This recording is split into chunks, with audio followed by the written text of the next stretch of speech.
Aujourd'hui, nous allons explorer ensemble la diversité des postes d'infirmières de l'éducation nationale et leurs spécificités. Vous découvrirez que cet exercice est bien plus varié qu'il n'y paraît, avec des missions et des environnements de travail très différents. Que vous connaissiez déjà le métier ou que vous souhaitiez découvrir ce mode d'exercice, on embarque ensemble pour découvrir les postes.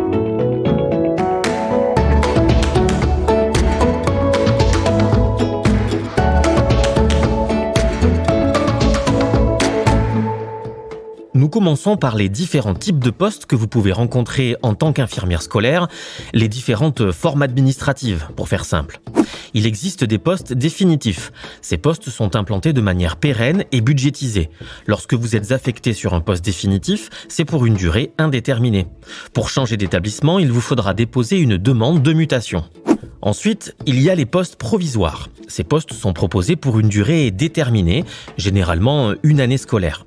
Il n'y a aucune garantie de maintien sur ce poste l'année suivante et une demande de mutation est obligatoire pour l'année scolaire qui suivra.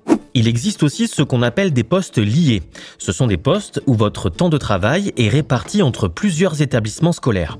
Par exemple, vous pourriez travailler à la fois dans un collège une certaine quantité de temps et le reste de la semaine dans un lycée à proximité. Un seul des établissements est votre affectation principale et administrative et une partie de votre service est complétée sur un second.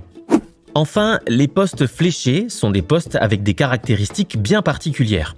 Ils peuvent concerner des établissements qui accueillent des élèves à besoins spécifiques et aussi les postes en administration, comme ceux d'infirmières conseillères techniques. Le recrutement pour ces postes se fait hors du mouvement classique et il est possible que vous deviez passer un entretien avec un membre de l'administration. Ces postes sont attribués à la discrétion de la rectrice ou du recteur. Passons maintenant aux particularités de certains postes.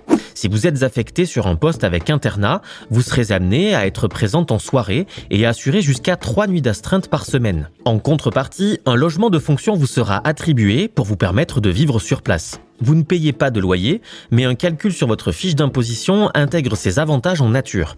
Vous bénéficierez également d'un complément de salaire sous forme de nouvelles bonifications indiciaires, appelées NBI.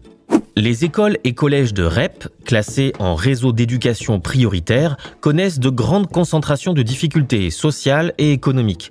En tant qu'infirmière scolaire dans ces établissements, vous percevrez un complément de salaire sous forme d'indemnité qui s'élève à 144 € mensuels en REP et qui peut monter jusqu'à 426 € mensuels en REP+. Certains EPLE proposent des sections spécifiques, ERPD, EREA, LEA. Ils accueillent des élèves en difficulté scolaire, sociale ou avec un handicap. Vous percevrez également un complément de salaire sous forme de NBI. Nous allons maintenant parcourir la diversité des affectations possibles, les différents lieux où vous pourrez exercer. Le collège est souvent l'environnement auquel on pense en premier lorsqu'on parle d'infirmière scolaire. Vous y exercerez vos missions auprès d'élèves de la 6e à la 3e dans un établissement dont la gestion des bâtiments relève du département.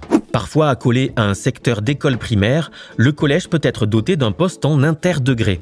Cela signifie que l'infirmière a la charge du collège, mais aussi des écoles du premier degré. La répartition de votre temps de présence au collège peut varier en fonction des académies et des établissements. Dans un lycée général, vous accompagnerez les élèves jusqu'au baccalauréat en les préparant aux études supérieures. L'infirmerie est un lieu ressource important pour les lycéennes et les lycéens, en particulier dans la protection de la santé mentale. Les lycées professionnels préparent les élèves à acquérir un diplôme professionnel.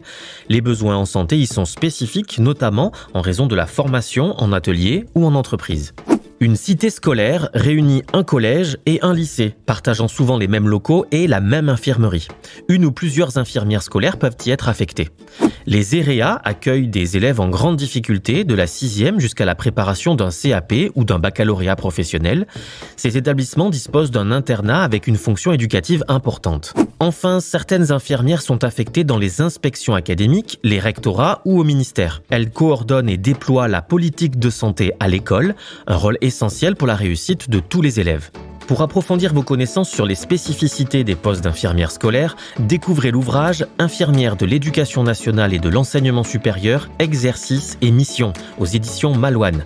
Il offre une vision complète et précise des fondements, de l'environnement d'exercice et des missions variées.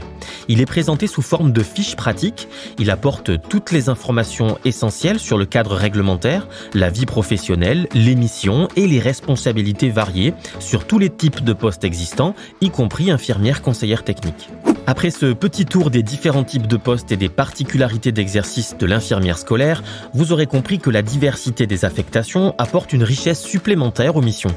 Vous pouvez explorer davantage les ressources disponibles sur notre blog pour mieux comprendre et vous adapter aux différents postes. Si vous avez une question, j'attends votre message vocal sur Instagram ou Facebook par exemple. Je pourrai y répondre comme dans le dernier épisode bonus que vous pouvez écouter juste avant. Merci d'être nombreuses et nombreux à nous rejoindre sur les plateformes et à bientôt à l'infirmerie.